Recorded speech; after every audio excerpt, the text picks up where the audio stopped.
Здравейте! Здравейте от мен! Ние ще бъдем водещи на тренинг курс Дни на успешния директор.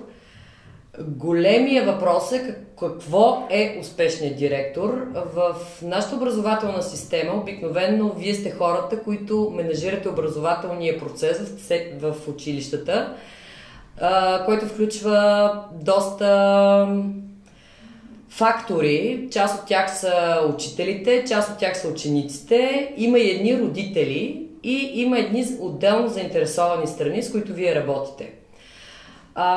Може би е крайно време да се въведат малко по-съвременни понятия за мениджмънт в училищата и в образователната система като цяло, което би ви помогнало на вас да управлявате по-добре процесите. Нашето мнение е, че всяко училище прилича на директора си. И поради тази причина, колкото по-добър менеджер е директора, толкова по-щастливи и удовлетворени са всички в училището. Като се започне отново от учителите, децата, които учат там, съответно родителите и останалите партньори в системата. Основната цел на този тренинг ще бъде да ви запознаем с някои съвременни менеджерски теории, да упражним някои техники, които ще ви помогнат в управлението на екипите учители.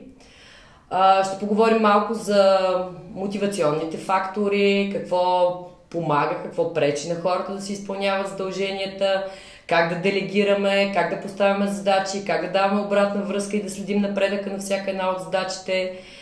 И със сигурност, поне ние това ви гарантираме, че няма да ви бъде скучно, защото ние не сме лектори в класическия смисъл на думата. Ние сме по-скоро треньори, използваме съвременни техники. Да, и те включват и вашето участие, така че няма просто да седите и да слушате. Надявам се, много ще се забавлявате. И ще дадем една нова бизнес гледна точка, тъй като опита и на двете ни е по-скоро в бизнес организации.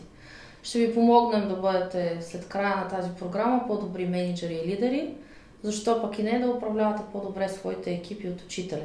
Да подобрите комуникацията и не на последно място и да се забавлявате. Очакваме ви!